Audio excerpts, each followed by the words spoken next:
Future D here. Before I start this video, I wanted to let you know that this is an old video from my streaming channel, Random Obsessor. I'm bringing this series over here so you get to see the re-uploads while I work on the next haunted location. Hope you enjoy. If you have any suggestions for the next haunted location, let me know in the comments section. Hello, I'm Random Obsessor and welcome to Haunted Minecraft. For those of you who know me, you would know that I'm obsessed with Minecraft. What you don't know is I love everything paranormal as well. So I decided to mix the two together to create a series where I build real-life haunted locations in Minecraft. I created mod packs specifically for the series, which I will provide in the description of this video. This video took me a month to do, so a like would be appreciated.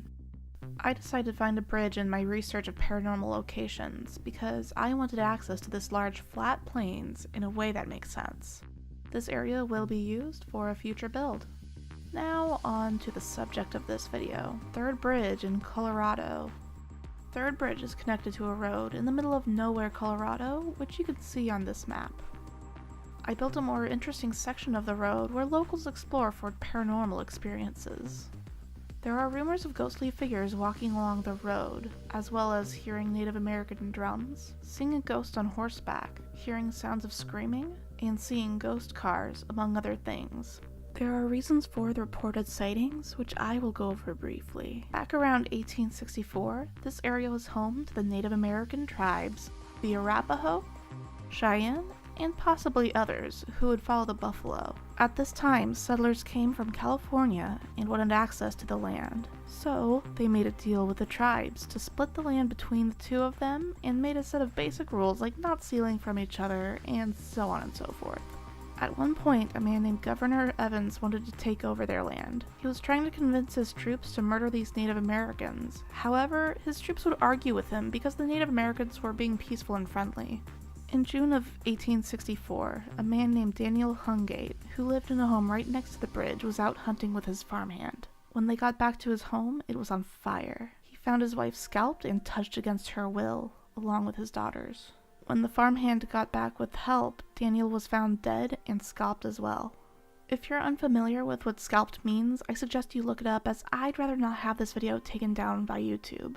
All I will say is it is unpleasant and can result in death. Since Daniel and his family were murdered in a way Native Americans could, it was assumed that the Native Americans were the ones that killed them.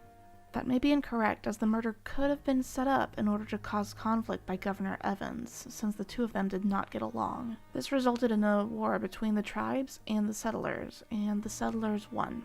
This is known as the Sand Creek Massacre, which happened when the settlers murdered the tribe's women and children while the men were out hunting.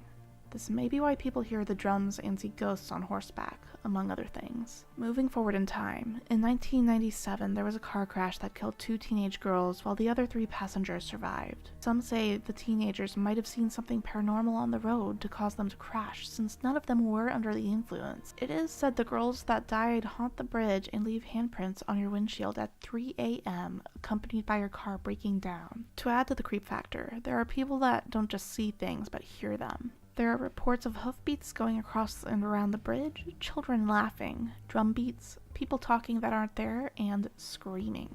When I was researching this bridge, I came across a few videos that show examples of these experiences. I encourage you to look these up and let me know in the comments if you think these experiences are real or fake. Based on the reactions of the people in these videos, I'd say there is some truth to these reports. In 2010, there was a man found strangled to death with a bag over his head laid along the bottom of the bridge. His car was parked on the side of the bridge with the door open, keys in the ignition, and wallet in the car. The officials were unable to figure out what happened to him, so this is still a cold case today. Another car crash happened in 2015, where 5 teenagers were driving at high speeds down the road. At some point, they drove into a ditch and died in a fiery crash. It's oddly similar to the crash that happened in 1997, and locals think it's possible they saw something and veered off the road. Unfortunately, in this case, there were no survivors.